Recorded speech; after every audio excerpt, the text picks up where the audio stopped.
The courtroom fell silent the moment Judge Vernon Pike rose from his bench. The air felt heavy, thick with tension and unspoken judgment. Every eye turned toward the man standing in chains before him. Darius Cole stood straight despite the weight pressing against his shoulders. His wrists were bound, his face was tired, yet his eyes still carried determination.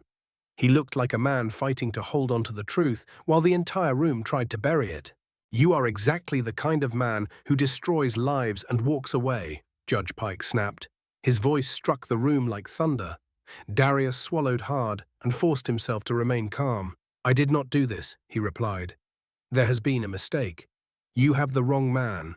A few people shifted in their seats, others looked away. Nobody wanted to challenge the anger pouring from the bench. "Wrong man," the judge barked. His gavel slammed against the wood. The sharp crack made several people jump. "You expect anyone here to believe that story?" Defense attorney Monica Hayes stepped forward quickly.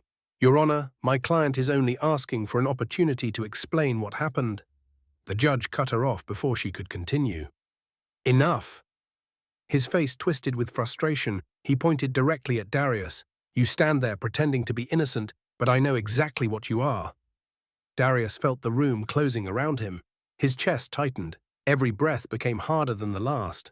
"All I want is a fair hearing," he said quietly. "Just let me tell the truth." The judge laughed harshly. "The truth is that a man is dead. The truth is that you left him behind. The truth is that you thought nobody would catch you." Darius shook his head. "That is not what happened. I saw who did it. I tried to help." The judge exploded with rage. "Liar." Before anyone could react, Judge Pike stepped down from the bench. Shish. His robe swept across the floor as he closed the distance. The entire courtroom froze. Monica called out for him to stop, but her voice carried no power in that moment. The judge grabbed Darius by the front of his uniform and yanked him forward. Chains rattled violently. Darius stumbled but managed to keep his balance. "I did not kill that man," he said. "You have the wrong person." The response came fast and brutal. A hard strike snapped Darius's head sideways. Pain exploded across his face. Blood touched the corner of his mouth. The room gasped. The judge shoved him backward. Darius crashed against the defense table. His knees weakened. He struggled to stay upright. "Please listen to me," he pleaded. But nobody seemed interested in hearing him. Another blow followed. This time the force folded him to the floor. Pain ripped through his ribs. He fought desperately for air. Judge Pike stood over him and tossed a stack of documents onto his chest. Photographs scattered across the floor. Reports covered with official seals slid across the wood. Darius grabbed one page and stared at it. Everything pointed toward him. Witness statements, vehicle descriptions, laboratory reports. It looked perfect, too perfect. "This is fabricated," he whispered. "This is not real." The judge slammed his gavel again. Defendant remanded into custody pending trial. A woman suddenly rushed from the gallery. Tears streamed down her face. She screamed that Darius had murdered her brother. Before deputies could stop her, she threw a container of thick black paint directly at him. The liquid exploded across his face and chest. Gasps echoed through the room. The smell of chemicals filled the air. Darius stood frozen while black streaks mixed with blood and sweat. "I did not do it," he tried to say. The woman continued crying and shouting. Deputies finally pulled her away. As officers dragged Darius toward the exit, the paint dripped from his clothing onto the floor. Humiliation surrounded him. Pain followed every step, yet something inside him refused to break. He stopped near the door and turned toward the judge. "You already know the truth," he said quietly. For the briefest moment, the judge hesitated. Darius held his gaze. "You just do not want anyone else to hear it." Hours earlier, everything had been different. The Alabama highway stretched beneath a humid summer night. Darkness covered the road. Crickets sang from distant trees. Darius sat inside a dusty pickup truck parked along a lonely bend. He was not resting. He was watching. His eyes tracked every movement on the empty road ahead. Then bright headlights appeared in the distance. The approaching sports car moved far too fast. Darius immediately sensed something was wrong. The vehicle swerved across the lane. An older man carrying a paper bag stepped onto the road. Everything happened in seconds. The impact was violent. The man was thrown through the air. Groceries scattered across the pavement. Darius jumped from his truck and sprinted forward. The sports car slowed for only a moment before accelerating into the darkness. Darius memorized every detail he could. The color, the shape, part of the license plate. He reached the victim and checked for a pulse. Nothing. Sorrow tightened his jaw. He called emergency services and reported the location. Then he left, carrying a truth that nobody else had witnessed. As dawn approached and he drove toward Oak Haven, one thought remained fixed in his mind. This was not an accident. Somewhere beyond the horizon, a powerful family was already rewriting the story. And before the sun finished rising, Darius Cole would become the perfect man to blame. By sunrise, the truth had already begun to disappear. Darius Cole did not know it yet, but somewhere between that lonely highway and the town of Oak Haven, powerful hands were carefully rebuilding reality. Every fact was being rearranged. Every detail was being reshaped. The story the world would hear no longer belonged to the victim. It no longer belonged to justice.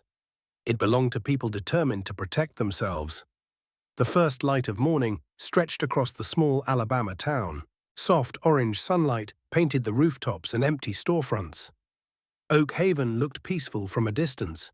Front porches lined quiet streets. American flags moved gently in the warm breeze. People greeted each other by name. It seemed like the kind of town where trust came naturally.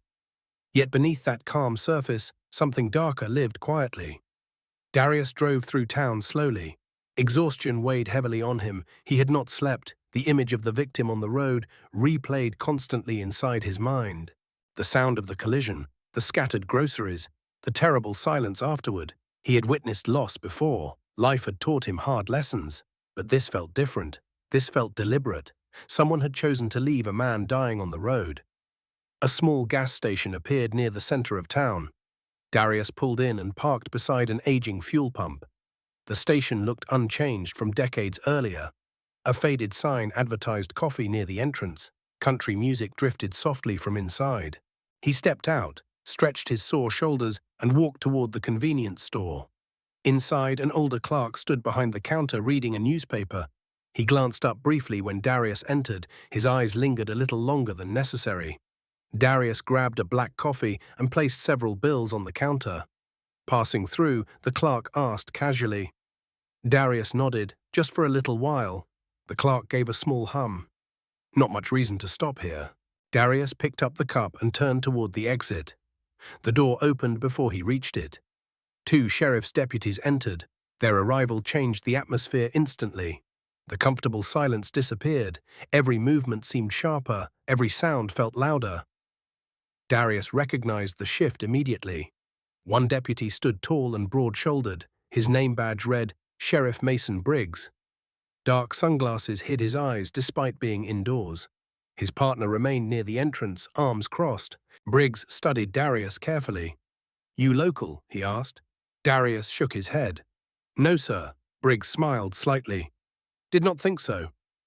The sheriff stepped closer. "We had a fatal incident last night. Hit and run. Victim did not survive." Darius met his gaze calmly. "I heard emergency vehicles. Did they find who did it?" Briggs tilted his head. "Funny thing about that. We are talking to everybody who was near that road." Darius placed his coffee on the counter. "I called it in." The sheriff's expression barely changed. Anonymous call. Thought it would help responders find him faster. Briggs exchanged a quick glance with his partner. "Then you will not mind answering questions." Darius nodded once. "Ask whatever you need."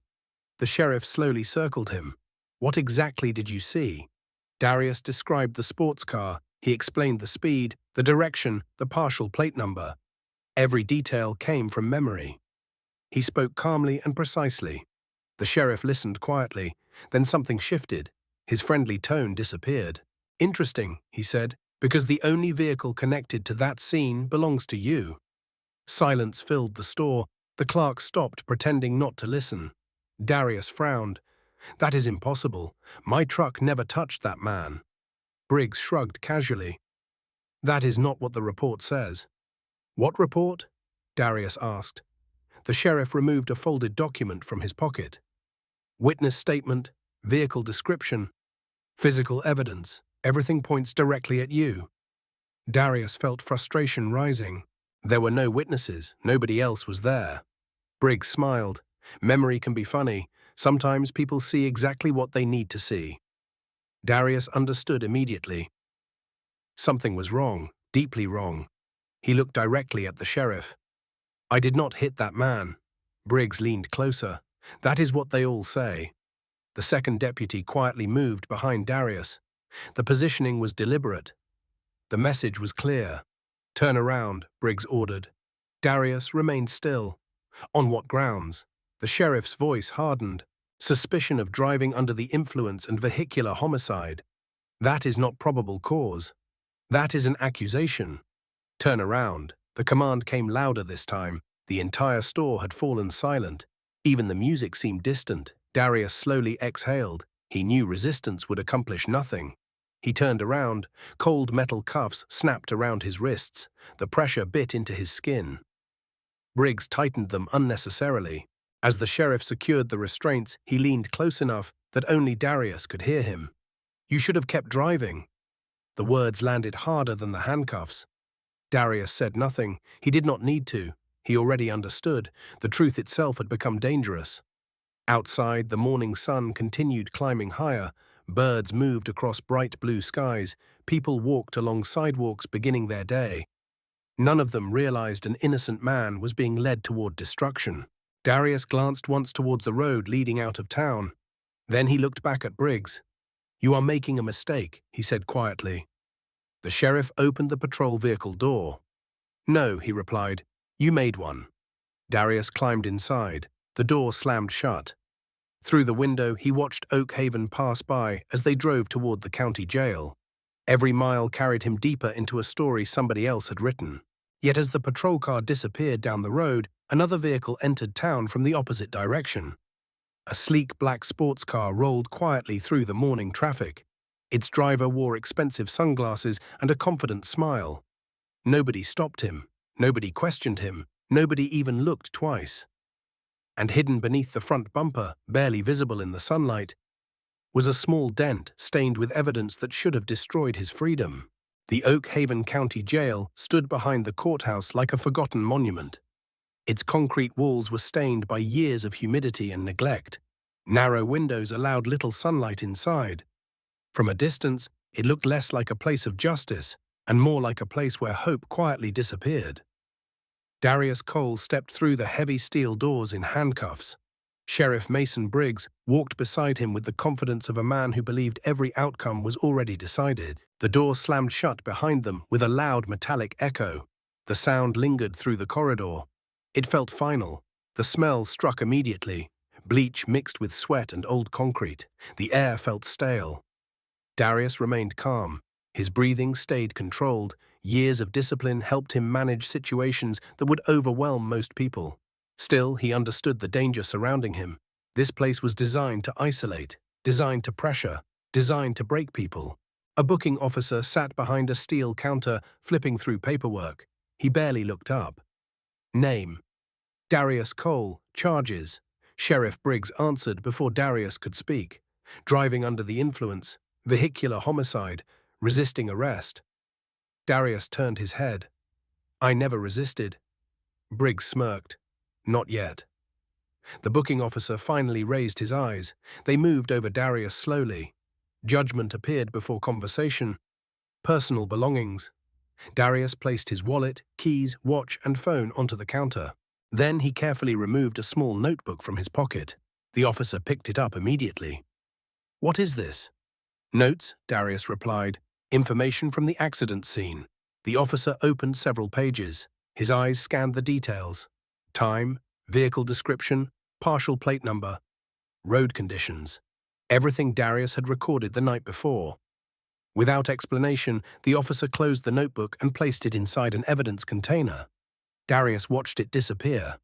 That notebook mattered. Every detail inside pointed toward the real driver. Yet nobody seemed interested in examining the truth. They only wanted control of it. "Shoes," the officer ordered. Darius complied. "Belt, watch, personal effects."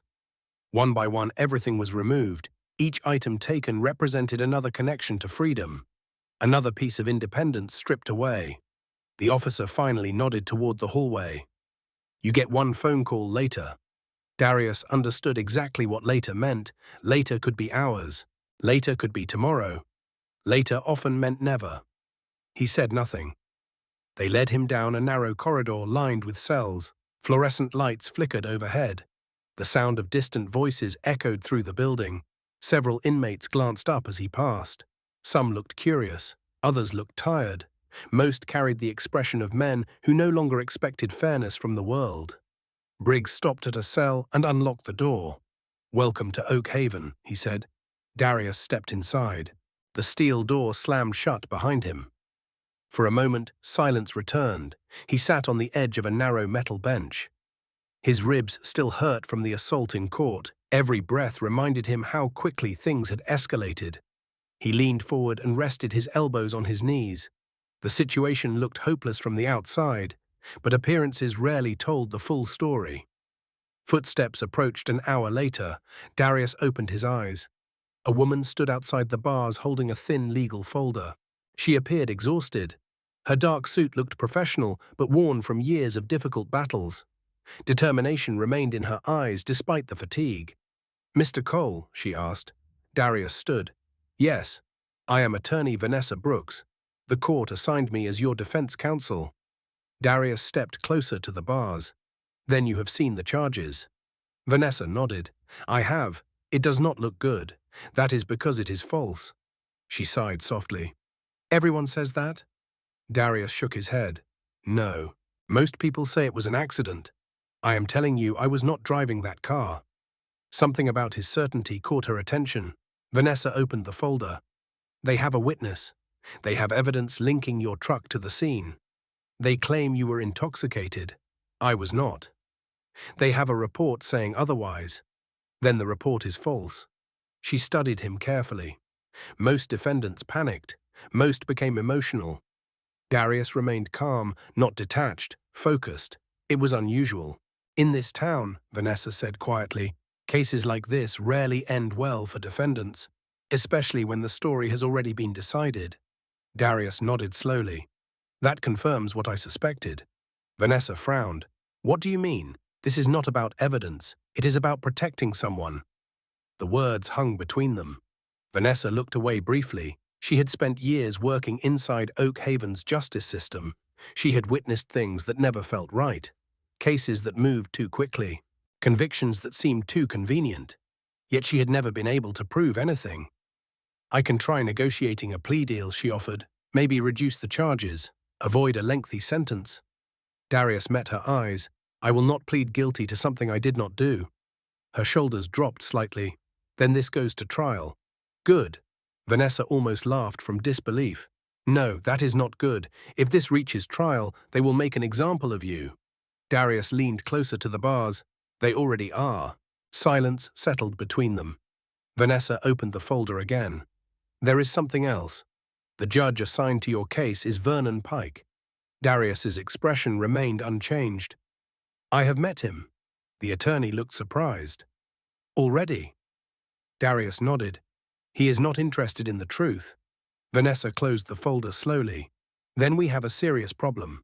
"No," Darius replied. "They do." She frowned.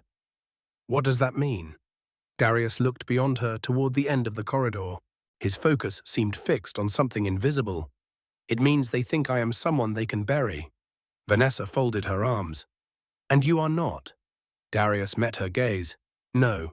For several seconds neither spoke. Something about him unsettled her, not because he seemed dangerous, because he seemed prepared, like a man who understood consequences far beyond what anyone else could see. Vanessa finally nodded. "Then we start proving it." She turned and walked away. The sound of her heels echoed through the corridor. Darius returned to the bench. For the first time since his arrest, a small shift occurred. Not hope, not relief. Movement. Somewhere inside Oak Haven, a crack had begun forming. And later that evening, while reviewing his case file alone in her office, Vanessa would discover a single name that would change everything. That evening, rain clouds gathered above Oak Haven. The sky darkened early. Thunder rolled across the horizon while warm southern winds pushed through the quiet streets. Inside her small office 2 blocks from the courthouse, attorney Vanessa Brooks sat alone beneath the glow of a desk lamp. Stacks of files surrounded her. Years of cases filled metal cabinets lining the walls. Most had ended exactly the same way: plea deals, convictions, sentences, lives permanently altered. Vanessa had spent years telling herself she was doing the best she could inside a flawed system. Yet Darius Cole continued troubling her thoughts.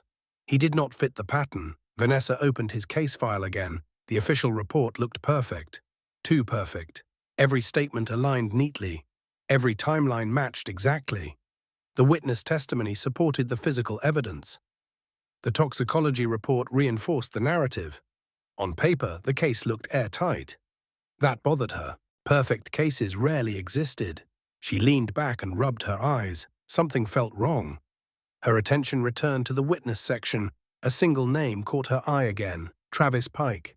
Vanessa frowned. The last name felt familiar. She reached for her laptop and typed the name into a search engine. The internet connection moved slowly. Rain tapped softly against the office windows while pages loaded one at a time. Several social media profiles appeared first. Young, wealthy, popular. Photos showed Travis Pike standing beside luxury vehicles. Expensive watches flashed beneath rolled-up sleeves. Friends surrounded him at parties and private events. Confidence radiated from every image. Vanessa clicked another result. Her stomach tightened. The article headline appeared beside a photograph. Judge Vernon Pike attends charity gala with son Travis Pike. She stared at the screen. The witness was the judge's son. For several moments, she simply sat there. Rain continued falling outside. The office felt smaller now. Colder. No coincidence. She grabbed the case file and reread every page. According to the report, Travis claimed he witnessed Darius strike the victim. He claimed he followed the truck afterward. He claimed he saw everything clearly. But Darius insisted nobody else had been there. And Vanessa believed him, not because of emotion, because his story never changed. She stood abruptly and grabbed her jacket. The office chair rolled backward across the floor. She needed to see the scene herself. The drive took less than 20 minutes. County Road 17 looked exactly as Darius described. Isolated. Quiet. Forgotten. Rain had slowed to a drizzle by the time she arrived. Her headlights illuminated long stretches of empty pavement. Dense trees surrounded both sides of the highway. Vanessa stepped out and examined the road carefully. The accident site remained partially visible. Faint tire marks stretched across the asphalt. She crouched near them. Her experience was limited, but she knew enough to recognize one thing. These were not truck tires. The marks appeared narrow, low profile, consistent with a sports car. Her heartbeat quickened. "This does not match," she whispered. Vanessa continued examining the area. There were no nearby homes, no businesses, no security cameras, no reason for a random witness to be standing here at that hour, unless the witness had already been present. The realization struck hard. Unless he was the driver. She immediately pulled out her phone and called the number listed in the report. The line rang twice. A young male voice answered. "Hello, Travis Pike." "Yeah, who is this?" "My name is Vanessa Brooks. I represent Darius Cole." Silence followed. Brief, noticeable. Then his tone returned. "I already gave my statement. I only need clarification on a few details." Another pause. "Go ahead." "You stated you were driving behind Darius that night." "Yeah." "At that time?" "Yeah." "On this road?" "Yeah." Vanessa looked around the empty highway. "Where were you coming from?" A longer pause this time. "Just out." "Just out where?" "Does it matter?" "It might." His breathing became audible through the phone. Vanessa pressed forward. "Because I am standing here right now." There is no evidence. Another vehicle stopped near the impact point. Silence. Heavy silence. Then Travis spoke again. "You should be careful." The casual attitude was gone. Vanessa froze. "Excuse me. You do not understand what you are getting involved in." The line disconnected. She stared at the phone. The rain suddenly felt colder. That was not fear she heard. It was warning, and warnings usually came from people protecting secrets. Vanessa returned to town faster than she should have. Her mind raced the entire drive. Back at her office, she immediately began searching through older case files. Names, dates, judges, witnesses, patterns. The deeper she looked, the worse it became. 3 separate cases during the past several years involved out-of-town defendants. Each case featured questionable witnesses. Each case moved unusually fast. Each case was presided over by Judge Vernon Pike, and every defendant lost. Vanessa spread the files across her desk. The pattern stared back at her. This was not a single corruption case. This was a machine, a system, a network. Darius was not the first target. He was simply the first one who refused to break. Vanessa slowly sat down. Outside, lightning flashed across the sky. Thunder followed seconds later. She looked at Darius's file one more time, then she whispered words she never expected to say. They picked the wrong man. At that exact moment, across town inside his jail cell, Darius sat quietly on the edge of his bunk. His eyes remained closed. His breathing stayed steady, yet somewhere deep inside he sensed the shift. Because while Oak Haven believed it was tightening the trap, the first crack in its foundation had already appeared. And somebody far more powerful than Judge Pike was about to learn that Darius Cole had been arrested. Night settled heavily over Oak Haven. Dark clouds covered the stars. Humid air pressed against the town like a blanket. Most residents slept peacefully inside their homes, unaware that the foundation beneath their community had already begun to crack. Inside the county jail, Darius Cole sat alone beneath a flickering fluorescent light. The bruises along his jaw had darkened. His ribs still ached from the assault in court. Every breath carried a reminder of what had happened, yet his expression remained calm. The silence felt different tonight, not empty. Waiting, Darius leaned back against the cold concrete wall and listened. Footsteps echoed somewhere beyond the corridor, radios crackled, distant voices drifted through steel bars and locked doors. Something had changed, not in him, in them. The people responsible for framing him were beginning to feel pressure. He sensed it in the courtroom. He saw it in the hesitation behind Judge Pike's eyes. He heard it in Sheriff Briggs's growing irritation. Uncertainty had entered the room, and uncertainty frightened people who depended on control. Footsteps approached. Darius opened his eyes. Attorney Vanessa Brooks appeared outside his cell. Her breathing seemed uneven. Her usual exhaustion had been replaced by urgency. "You found something," Darius said. Vanessa nodded. "I did." She glanced down the hallway before stepping closer. "You were right." Darius waited. "The witness is Travis Pike, the judge's son."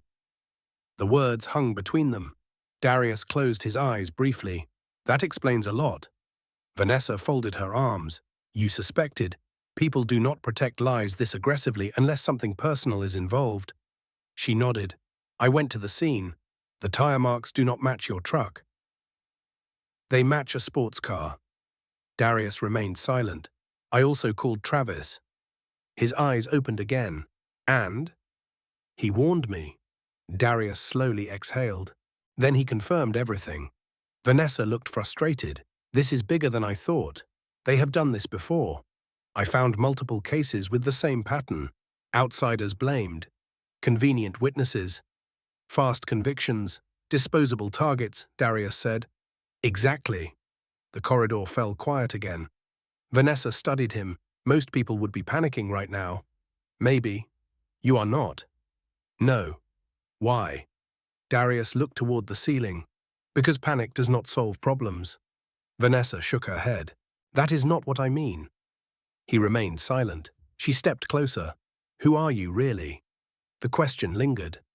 For the first time since their meeting, Darius seemed to consider how much he should reveal. Then he changed the subject. "Do you have your phone?" Vanessa blinked. "Of course." "Good. Why?" "I need you to make a call." Her expression immediately hardened. "Darius, I am already risking my career." "I know. Then why would I call someone connected to this case?" "Because they are not connected to this case."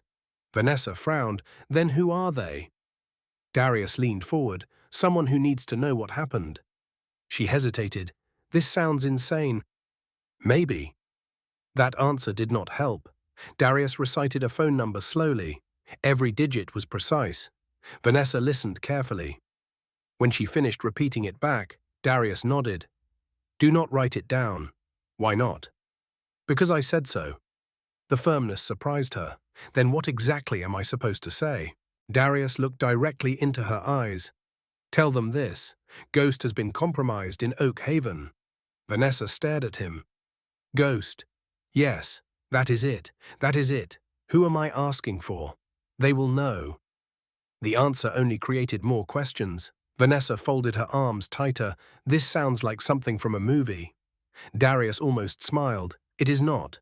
Who are you? He looked away for a moment. Someone they were never supposed to arrest. Silence followed. A correctional officer appeared at the far end of the hallway. Time is up.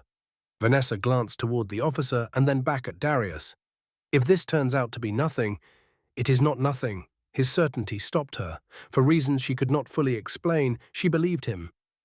All right, she turned and began walking away. Vanessa, she stopped. Be careful. The seriousness in his voice sent a chill through her. More careful than you think?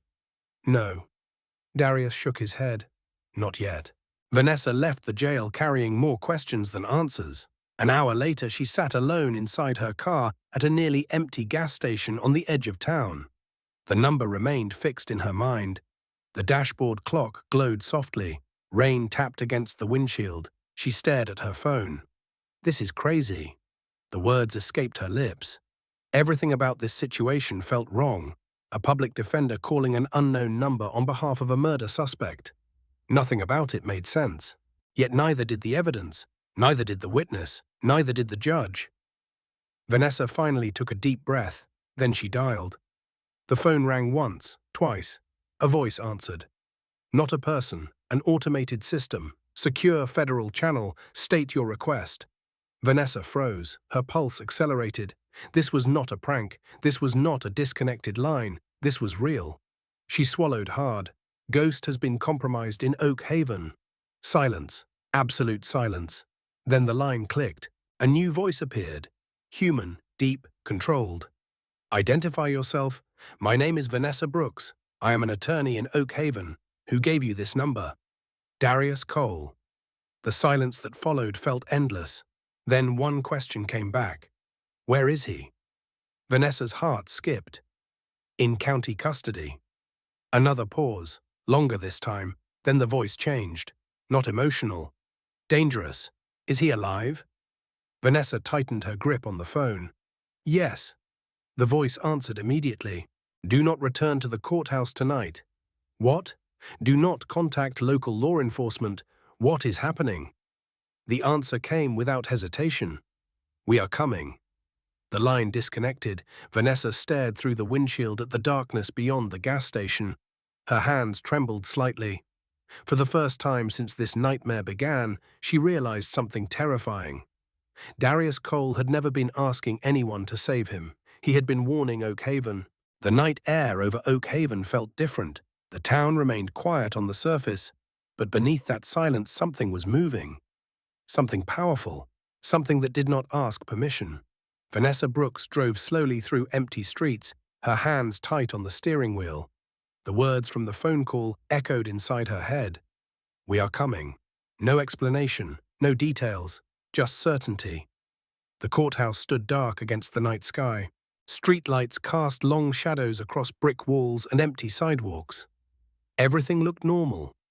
Yet Vanessa no longer trusted appearances. She had spent years believing systems protected people. Now she understood that systems could protect themselves instead. Back at the county jail, Darius sat quietly inside his cell. The building had settled into its usual nighttime rhythm. Officers laughed in distant offices. Radios crackled occasionally. Inmates spoke through bars in low voices. To everyone else, it seemed like another ordinary night. Darius knew better. His eyes remained closed. His breathing stayed slow, measured, controlled. Then he heard it. A subtle vibration, far away. Almost impossible to notice. His eyes opened. Rotors. The sound remained distant but unmistakable. Darius looked toward the ceiling. Right on time. Across town, Sheriff Mason Briggs sat inside his office. A bottle of bourbon rested beside unfinished paperwork. Deputy Carl Harlow sat across from him. The two men looked relaxed, satisfied. They believed the situation was under control. You should have seen his face after the paint hit him. Harlow laughed. Briggs smirked. They always break eventually. And the judge? What about him? Cold as ever. Briggs nodded. That is why Pike has survived this long. A sudden knock interrupted the conversation. Come in. A younger deputy entered. Something looked wrong. Sheriff. What? You need to see this. Briggs frowned. See what? The deputy pointed toward the window. At first, Briggs heard nothing. Then the sound arrived, low, rhythmic, growing louder. Harlow stood. What is that? Briggs walked to the window and pulled the curtain aside. His expression immediately changed. 3 dark helicopters moved across the night sky, flying low, fast, purposeful, no markings, no warning lights, no explanation. The room fell silent. The sheriff stared. That is not state police. The radio on his desk exploded with static. Dispatch to all units. Unknown aircraft entering county airspace. Another voice cut in. Multiple black vehicles entering town from Highway 12. Federal, maybe. Maybe. The uncertainty frightened everyone. Briggs grabbed the radio. Find out who authorized this. No response came. The helicopters continued approaching. Outside, dogs barked across neighborhoods. Porch lights switched on. Curious residents stepped outside and looked toward the sky. Nobody understood what they were seeing. Inside the jail, the first sign arrived moments later. The lights flickered. Once, twice. Correctional officers exchanged nervous glances, then the radio system failed. Static filled every channel. A young deputy hurried down the hallway. Sheriff ordered a full lockdown. Why? No idea. The deputy looked terrified. Something is happening. The building trembled slightly. Not enough to shake walls. Enough to feel. Darius stood slowly. Around him, inmates moved toward their bars. Questions echoed through the corridor. Nobody had answers. Then came the sound, a heavy metallic crash. The front entrance. Every head turned. Footsteps followed. Fast, organized, disciplined. Nothing like local law enforcement. Voices shouted commands, federal authority. Stand down immediately. The hallway froze. Correctional officers stared in disbelief. Another command followed, hands visible, weapons down. The tone left no room for argument, no room for negotiation. Several officers instinctively obeyed. Others hesitated, only briefly. The newcomers moved with overwhelming confidence. Dark uniforms, protective gear, professional precision. They advanced through the jail like a single machine. One officer reached Darius's cell. He stopped. Their eyes met. For several seconds, neither spoke. Then the officer pressed a finger against an earpiece. Target confirmed. A pause followed. Then he nodded. Understood. Another officer approached carrying keys. The lock clicked. The cell door opened. For the first time since his arrest, the barrier disappeared. Darius remained still. The officer studied him. Darius Cole. Depends who is asking. The officer's expression never changed. Good answer. Darius almost smiled. The officer stepped aside. You are coming with us. Around them, stunned correctional officers watched helplessly. Some sat restrained against walls, others stood under armed supervision. The balance of power had shifted in minutes. No speeches, no drama, just control. Darius stepped out of the cell. His ribs still hurt. The bruises remained. But something had changed. Movement, real movement. As they walked through the corridor, he passed the officers who had mocked him earlier. Nobody laughed now, nobody spoke. Outside, the night had transformed. Helicopters circled overhead. Black SUVs lined nearby streets. Bright floodlights illuminated buildings. Residents gathered behind police barriers. Whispers spread through the crowd. What is happening? Who are those people? Why is the jail surrounded? No one knew. At the edge of town, Vanessa stood beside her car staring at the sky. The call. The warning. The helicopters. It all connected now. Her pulse quickened. Darius had not been bluffing. Not even close.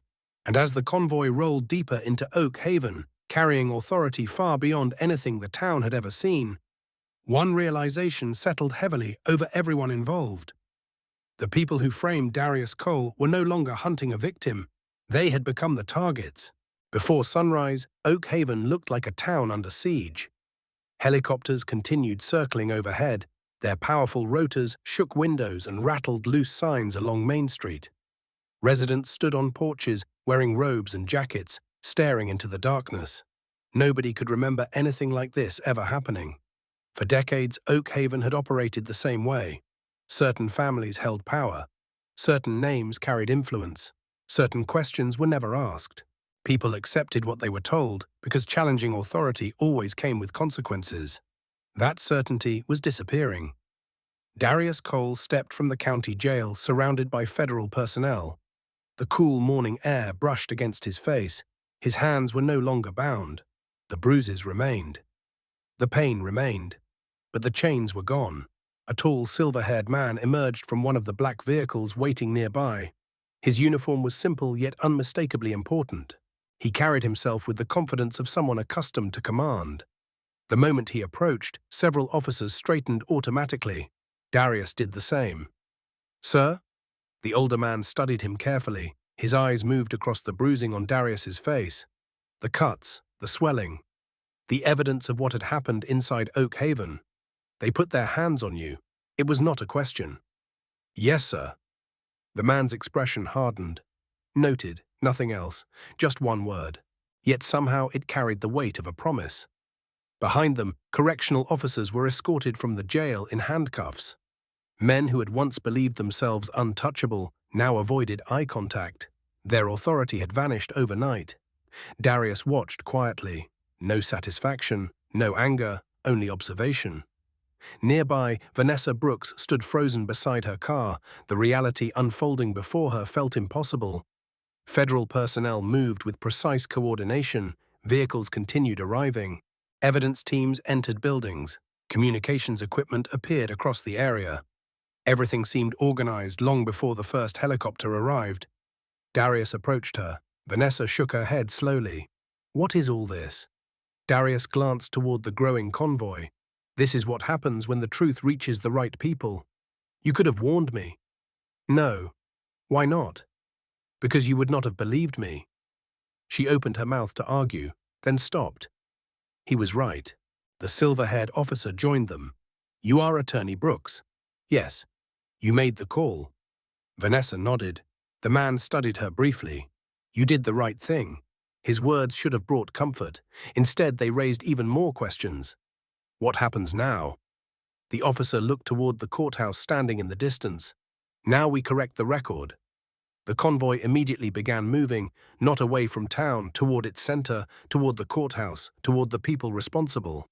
Across town, Sheriff Mason Briggs stood outside his office, watching the vehicles approach. His face had gone pale. The confidence he carried the previous evening was gone. "What is this?" Nobody answered. Briggs stepped forward. "I am the sheriff of this county." Two federal officers intercepted him immediately. "You are being detained." "On what grounds?" "Federal authority." The word struck like a hammer. Briggs froze. For the first time in years, someone else controlled the situation. Someone he could not intimidate. Someone he could not influence. Someone who did not care about local politics. Within minutes he was escorted away. Residents watched from sidewalks. Whispers spread through the crowd. The sheriff. They arrested the sheriff. Nobody could believe it. The convoy reached the courthouse shortly afterward. Federal personnel entered quickly. Hallways that once echoed with quiet conversations now filled with firm commands and determined footsteps. The same courtroom where Darius had been humiliated stood empty, waiting. Darius entered alongside Vanessa. The room looked exactly as it had before.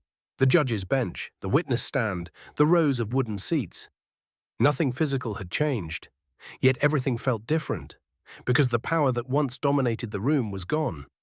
Equipment cases were carried inside, technicians assembled monitors, cables stretched across the floor. Vanessa watched in confusion. What are they doing? Darius looked toward the front of the room, showing the truth. Outside, dawn finally began breaking across the horizon. Golden light slowly replaced darkness.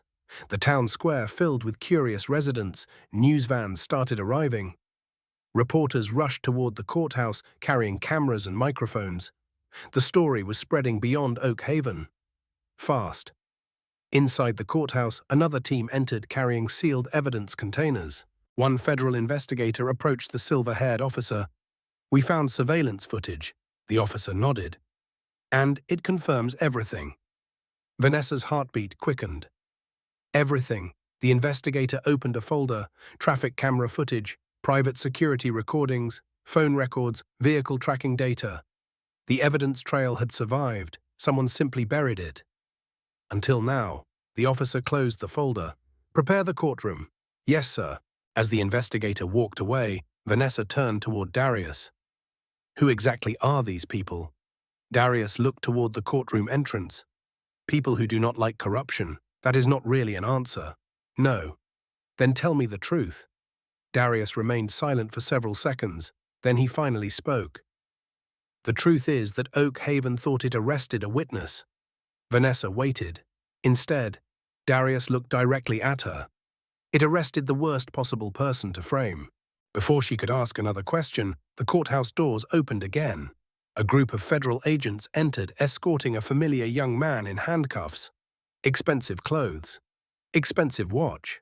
Confident smile completely gone. Travis Pike. And in that moment, everyone inside the courthouse realized the real battle was finally beginning. The courtroom filled faster than anyone expected. Every seat was occupied. People stood along the walls. Reporters crowded near the entrance. Camera crews waited outside. The entire town seemed drawn toward the building that had controlled their lives for decades. This time, they were not here to watch justice. They were here to watch truth. Darius Cole stood near the defense table. The bruises on his face remained visible. The cuts had begun healing, but the memory of what happened inside that room still lingered. Across from him sat Travis Pike. The young man's confidence had disappeared. His expensive suit no longer made him look powerful. It made him look nervous. Very nervous. Vanessa Brooks watched him carefully. The difference was impossible to ignore. Just 2 days earlier, he had spoken like someone protected by the world. Now he avoided eye contact. Now his hands trembled. Now he looked afraid. The silver-haired federal commander entered the courtroom. Conversations immediately stopped.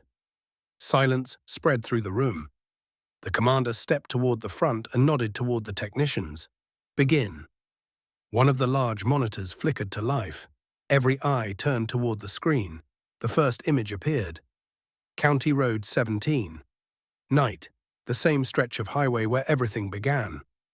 A traffic camera positioned miles away had captured footage. Investigators recently recovered. The recording played. A sports car appeared, moving fast, far too fast. The vehicle swerved across the roadway. Several gasps echoed through the courtroom. The footage continued. The victim entered the road. Seconds later came the impact. A woman in the gallery covered her mouth. Someone else lowered their head. The room fell completely silent. Then came the most important moment. The car slowed. Brake lights flashed. The driver had seen what happened. The driver knew. Then the vehicle accelerated, leaving the victim behind, leaving him to die. The monitor paused. A second camera angle appeared, clearer, closer. The image zoomed toward the driver's side window. The courtroom held its breath. The driver's face became visible.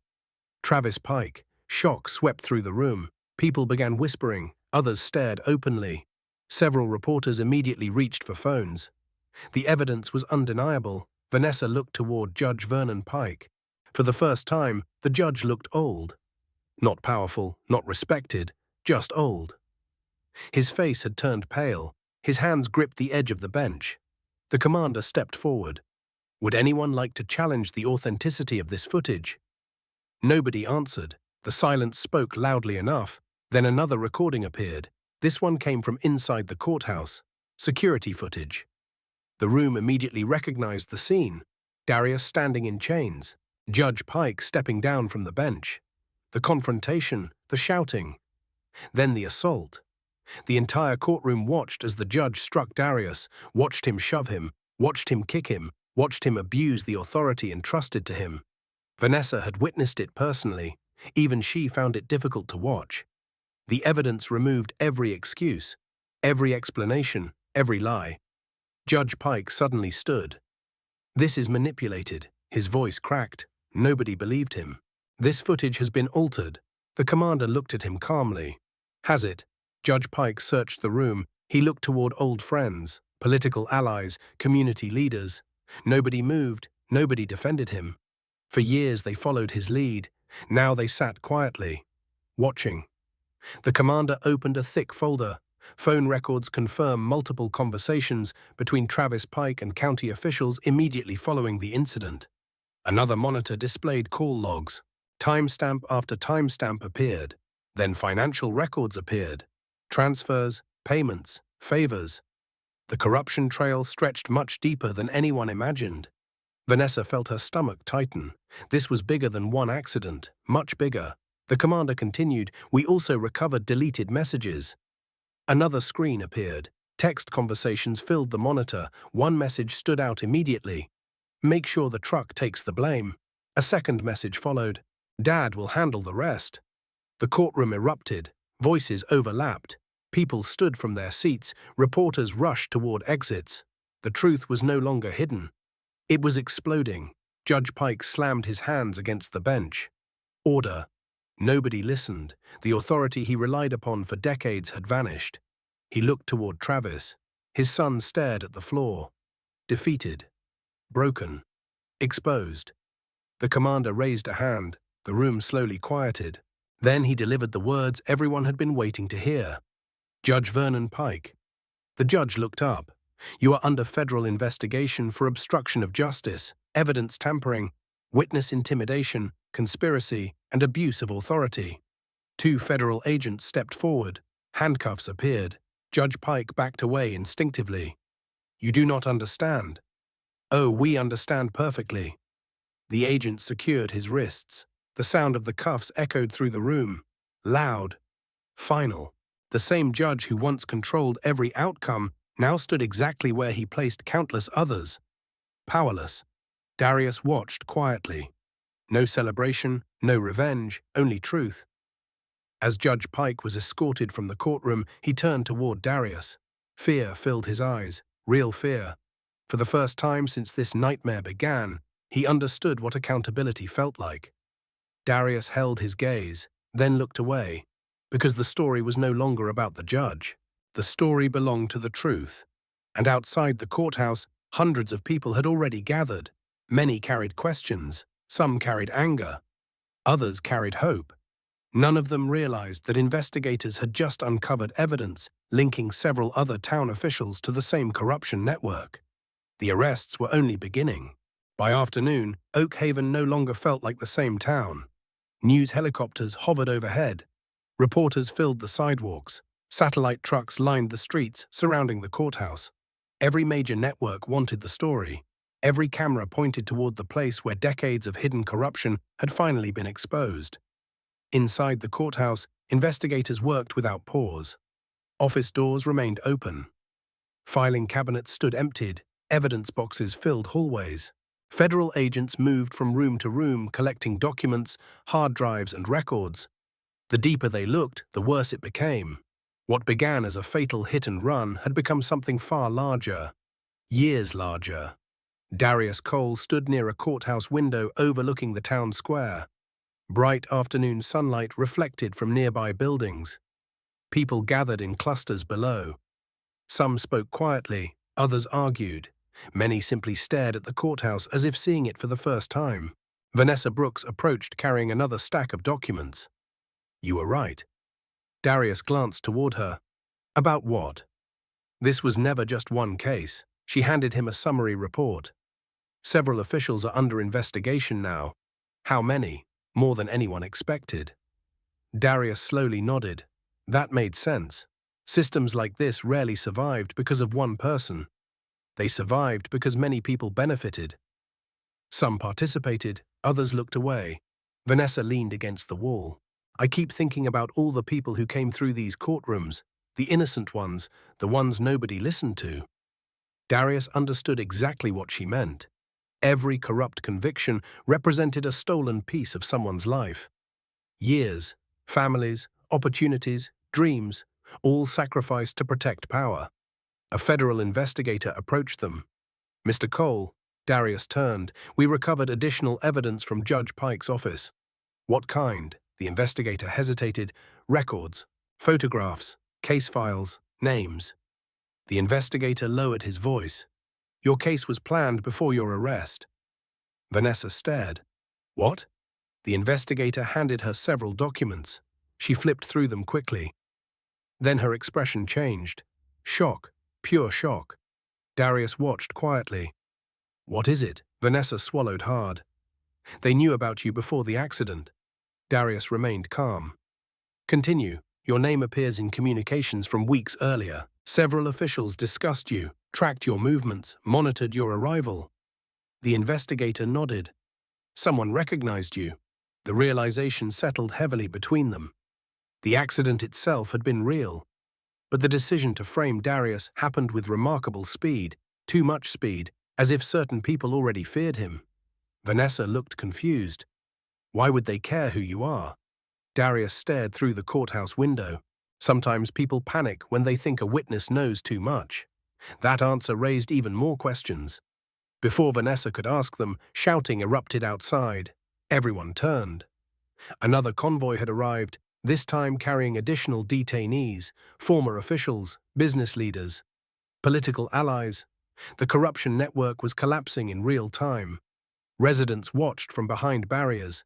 Some looked angry, others looked relieved. Several looked ashamed.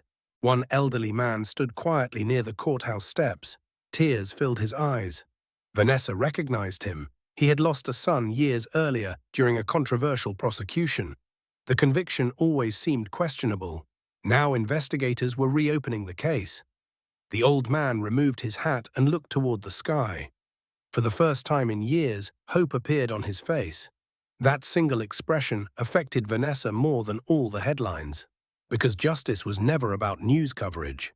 It was about people, real lives, real consequences. Later that evening, a public statement was scheduled inside the courthouse. The room filled again. Residents packed every available seat. Reporters crowded the walls, cameras pointed toward the front. The silver-haired commander stepped behind a podium. His voice remained calm.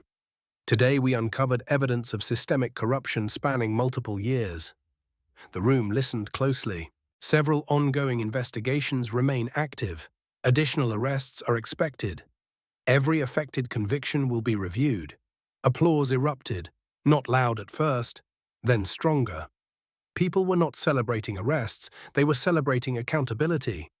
The commander continued, "No institution stands above the law, no official stands above the truth." The applause returned, stronger than before. Across the room, Darius remained standing quietly near the back wall. He avoided cameras, avoided attention, avoided praise. He never wanted recognition, he only wanted the truth. Vanessa noticed something then. People were watching him, not because he sought attention, because they understood what he endured. The accusations, the humiliation, the violence, the isolation. And still he never surrendered the truth. A young reporter eventually approached. "Mr. Cole." Darius turned politely. "Do you have a statement?" The room grew quieter. Many people wanted his answer. Darius considered the question carefully. Then he spoke. "The truth does not become less true because powerful people deny it." Silence filled the room. People listened, some nodded, others lowered their heads. Darius continued, "What happened here should never happen again. Not to anyone, not anywhere." The room remained silent for several seconds. Then applause spread throughout the courthouse, long, respectful, earned. Yet while Oak Haven focused on exposed corruption and public accountability, investigators reviewing seized records discovered one final secret. Hidden among thousands of files was evidence pointing toward a powerful figure outside the town. Someone far beyond Judge Pike, someone whose name had not yet appeared, someone connected to everything. And the revelation waiting inside that file would change Darius's life forever. The following morning arrived with clear skies over Oak Haven. The storms were gone. The clouds had disappeared. Sunlight poured across rooftops, sidewalks, and storefronts that seemed brighter than they had in years. Yet the biggest change could not be seen. It could only be felt. The fear that once controlled the town had begun to loosen its grip. People walked differently. They spoke differently. Questions that had remained buried for years were finally being asked aloud. Inside a temporary federal command center established near the courthouse, investigators continued reviewing evidence recovered during the operation. Mountains of documents covered long tables, computers processed records, analysts worked through the night searching for connections. Then they found it. The final piece, the hidden name, the person behind everything. Vanessa Brooks stood beside a conference table as investigators opened a sealed folder. The silver-haired commander entered moments later. His expression immediately told her the discovery mattered. "What did you find?" One of the investigators slid several documents across the table. Financial transfers, property records, communication logs, political donations. Every trail led toward the same individual, a powerful regional businessman named Richard Holloway. Vanessa frowned. "I know that name. Most people do." The investigator nodded. Richard Holloway owned businesses throughout the state. He funded campaigns, influenced local elections, supported judges, supported sheriffs, supported prosecutors. On paper, he looked untouchable. In reality, he had spent years building a network that protected itself. Judge Pike was part of that network. Sheriff Briggs was part of that network. Several officials already under arrest were connected to it. And now the entire structure was collapsing. The commander folded his arms. Holloway believed nobody would ever connect the pieces. Vanessa looked toward the courthouse window. And now they have. Across town, Darius sat beneath an old oak tree near the square. His truck rested nearby. The same truck that had nearly become the instrument of his destruction. The town moved around him. Children played. People talked. Life continued. For the first time since his arrest, he allowed himself a moment of quiet. A woman approached slowly. Darius recognized her immediately. The sister of the victim, the woman who had thrown black paint across his face in court. She stopped several feet away. Neither spoke at first. The morning breeze moved gently through the branches above them. Finally, she lowered her eyes. "I was wrong." Darius remained silent. "They told me you killed my brother. I know. I believed them." Her voice trembled. "I wanted someone to blame." Darius understood. Grief often searched desperately for answers, even when the answers were wrong. The woman wiped away tears. "I cannot undo what I did. No, I am sorry." Darius looked toward the town square. "Your anger came from love." She stared at him. "What? You loved your brother?" Her eyes filled again. Yes, that love was real, the lie was not. For several moments, she could not speak. Then she nodded. "Thank you." Darius shook his head. "Tell his story truthfully. That matters more." She quietly agreed before walking away. Watching her leave, Darius felt no bitterness. Holding anger would change nothing. Truth already had. Later that afternoon, the courthouse steps filled with residents, reporters, and officials. A public announcement had been scheduled. This time, Vanessa Brooks stood behind the podium. The crowd listened carefully. Only days earlier, she had been an overlooked defense attorney, struggling inside a broken system. Now she represented something different, a future, an opportunity, a choice. "Every conviction affected by corruption will be reviewed," Vanessa announced. Applause spread through the crowd. Every victim deserves fairness. More applause followed. No community can thrive when truth is treated as optional. The crowd erupted. People stood, cheered, cried, not because everything was fixed, because healing had finally begun. As the event ended, the silver-haired commander approached Darius one last time. "Your evaluation is complete." Darius nodded. "You are cleared." The commander extended his hand. "You handled yourself well."